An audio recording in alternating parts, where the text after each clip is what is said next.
Le micro-baladeur au cœur de la culture. Une autre façon de parler de vous. Nous sommes aujourd'hui avec Monsieur le Président Serge Eustache, président du Collège provincial du Hainaut. Alors, Monsieur le Président, vous êtes venu à Charleroi pour annoncer de bonnes nouvelles, des investissements. La province de Hainaut va investir dans ces bâtiments plus ou moins 26 millions d'euros. Alors, grosso modo, ça concerne tous les secteurs. Ça va du tourisme au sport. Oui, tout à fait. Ça concerne, dans le fond, toutes les missions prioritaires qui sont celles de la province du Hainaut, puisqu'aujourd'hui, on a décidé de travailler, je veux dire, de façon cohérente, c'est-à-dire qu'on ne fait plus tout et n'importe quoi. On travaille dans des missions comme l'enseignement, comme le social, comme la culture. Et donc, il y a des besoins importants dans les différentes sous-régions du Hainaut, parce que vous savez que le Hainaut, c'est quand même 4 grands bassins de vie, c'est-à-dire c'est la région de Mons, du centre, de Wallonie-Picarde et de Charleroi. C'est des réalités fort différentes également. C'est un patrimoine qui est aussi fort différent. Donc, c'est pas toujours facile de pouvoir, négocier de manière à pouvoir avoir des retombées qui soient des retombées équitables sur l'ensemble du territoire. Trop souvent, dans le passé, les choses étaient faites de façon un peu anarchique. Ici, ce qui est assez intéressant, c'est qu'on a réussi, en tout cas, à programmer quelque chose, disons, sur 10 ans, en gros, et qui nous permettront, en tout cas, de répondre à ces grands défis patrimoniaux, mais également qui répondent aux besoins réels des villes. Nous sommes avec Monsieur Serge Eustache, président du Collège provincial du Hainaut. La province investit dans ces bâtiments 26 millions d'euros, c'est énorme. Alors, par exemple, la culture, c'est important, notamment la Louvière. C'est un pôle culturel inévitable, je dirais. Ah oui, tout à fait. La Louvière était une ville, d'ailleurs, où le surréalisme, en tout cas, est né pratiquement. On a encore en tête Achille Chavet, tous les grands, en tout cas. Et donc, la province, très très vite, a investi à la Louvière dans le domaine culturel. Aujourd'hui, la Louvière est un peu la capitale culturelle, disons, de même si Mons est la capitale culturelle, évidemment, en 2015. En tout cas, Mons 2015 ne pourra pas se passer de la Louvière. Absolument, absolument, parce que là, nous, en tout cas, la spécificité de la province, justement, c'est qu'on est inscrit dans la modernité, donc on est, évidemment, acteur de Mons 2015, mais on est aussi, finalement, inscrit dans l'histoire. Et l'histoire de cette province, à la Louvière, c'est bien sûr une histoire industrielle, mais c'est aussi, et surtout, je dirais même, en tout cas, une histoire culturelle.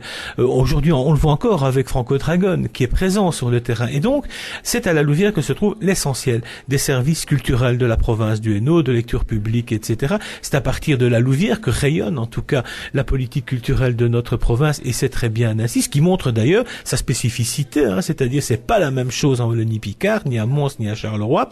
Et donc, on a décidé de regrouper, tous ces secteurs culturels qui étaient éparpillés un petit peu dans la ville et qui ne donnaient pas une bonne lisibilité dans le fond de l'action provinciale et qui ne répondaient plus non plus aux besoins réels. Je pense notamment en matière de lecture publique où il y a un tout nouveau décret qui impose de nouveaux locaux, de nouvelles démarches, une ouverture vers le numérique. Et donc, on a focalisé nos moyens sur le gazomètre. En fait, c'est un grand bâtiment qui se trouve à la rue du gazomètre et c'est aussi un souhait de la ville de pouvoir avoir ce centre culturel comme un des maillons, en tout cas, de la politique de revitalisation de la Louvière. Donc voilà, on est inscrit dans l'histoire à travers la culture à la Louvière avec une opération qui pour nous est intéressante car il s'agit de vendre aussi tout ce patrimoine éparpillé dans la ville pour investir dans un seul bâtiment beaucoup plus fonctionnel et puis ça se fait en connexion forte avec la ville. Donc je pense qu'on est vraiment dans les missions qu'on attend d'une province aujourd'hui. Nous sommes avec Monsieur Serge Eustache, le président du Collège provincial du Hainaut. Avec lui, on parle des gros investissements de la province en matière de bâtiments et on parlait à l'instant de culture.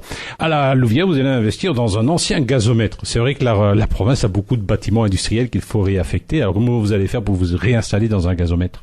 Bien d'abord, on va vendre tout ce patrimoine un peu inutile pour nous aujourd'hui. C'est l'aliénation de ce patrimoine provincial beaucoup trop important que nous avons.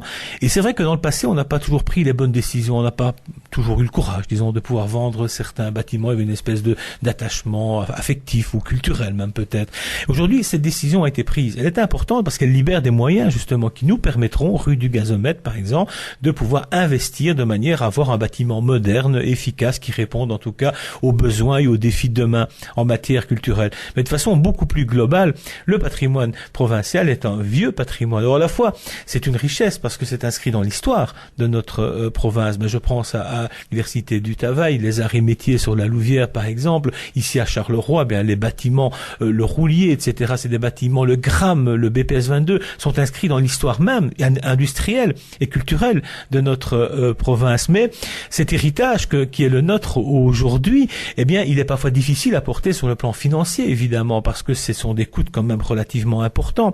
Et ce qu'on a réussi à faire, je pense, par une saine politique financière, c'est de séparer l'inutile, peut-être l'accessoire de l'essentiel. Et aujourd'hui, on focalise sur l'essentiel. C'est notamment une nouvelle vision du patrimoine provincial qui est toujours, en tout cas, ancrée dans l'histoire, mais qui est tournée vers le futur. Nous sommes avec monsieur Serge Eustache, le président du collège provincial du Hainaut. La province investit dans ces bâtiments, 26 millions d'euros, c'est énorme. Alors, il y a quand même des bâtiments qui vont être abandonnés. Je pense par exemple, le sport va venir s'installer à Parenville, c'est un échange avec l'ULB. Mais à côté de ça, vous avez des activités à Saint-Vaast. Alors, comment ça va se passer à Saint-Vaast?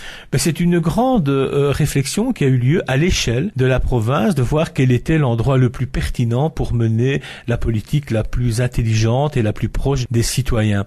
Et donc, en matière de sport, par exemple, eh bien, il s'avère qu'il est plus intéressant en effet de faire percoler toutes ces activités sur l'ensemble du territoire au regard en tout cas des nouvelles orientations que mon collègue Yves Lardinois prend en matière de sport. Et tout ça s'inscrit, je le dis bien, dans une perspective à 10 ans, c'est-à-dire que nos investissements ils courent sur 5-6 ans, mais la politique qu'on veut mettre en œuvre autour de ces investissements, eh bien, sont vraiment à l'échelle en tout cas de la province et qui se base sur une bonne décennie en tout cas de réflexion et travaux. Nous étions avec monsieur Serge Eustache, le président du collège provincial du Hainaut. Mons 2015 arrive, c'est une bonne opportunité, ça. La Louvière, Mons Charleroi. Oui, magnifique, évidemment. La province investit beaucoup pour Mons 2015. C'est plus de 4 millions.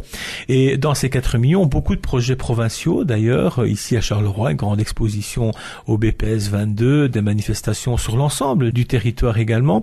Et pour notre province, c'est l'occasion de mettre en évidence, la qualité du travail provincial en matière culturelle. Bon, vous avez ici cette chance magnifique d'avoir le musée des Beaux-Arts, presque je dirais de Wallonie, de Belgique ou d'Europe, le BPS cher à Pierre-Olivier Rollin. Mais vous avez aussi le Grand Ornu, vous avez aussi à tourner aujourd'hui le Festival des musiques et de philosophie. Donc la province, ça compte aujourd'hui en matière culturelle et en matière également, je vais dire, de politique décentralisée. Et donc tout ça, on a envie de le mettre en avant et en exergue à l'occasion de Mons 2015. Allez, un petit point noir quand même. J'ai l'impression qu'il y a une petite zone que vous délaissez au niveau provincial. C'est Civry-Ranch, Chimay, Momigny, etc. Non, pas vraiment. Il y a un projet aussi au relais de la Haute-Sambre en matière de tourisme. C'est une région qui compte aussi et qui mène des politiques, d'ailleurs sur le plan économique, il y a des projets. Donc on ne peut pas tout faire, mais il y a moins évidemment de patrimoine, puisqu'on parle de patrimoine ici dans cette région-là, comme il y en a beaucoup moins dans ma Wallonie-Picarde aussi de patrimoine. De ce point de vue-là, on n'est pas tous égaux, mais ça ce sont les fruits de l'histoire. Et aujourd'hui, on n'a plus les moyens évidemment de corriger, je veux dire, ces situations-là. Prenez Moucron, qui est quand même une grande ville. À Moucron, par rapport à la Louvière, prenons, ou Charleroi, il y a pratiquement rien. Pourquoi? Parce que Moucron est arrivé beaucoup plus tard dans le Hainaut. Donc, toutes ces injustices-là, je dirais, en tout cas, on ne sait pas nous, en tout cas, on n'a pas les moyens, évidemment, de les corriger comme ça, parce que aujourd'hui, il n'y a plus la possibilité d'investir, évidemment, comme on le faisait il y a encore 40 ou 50 ans. Et donc, on doit faire avec ce qu'on a. Je crois qu'on fait le mieux possible avec les moyens dont on dispose. Monsieur le Président, merci.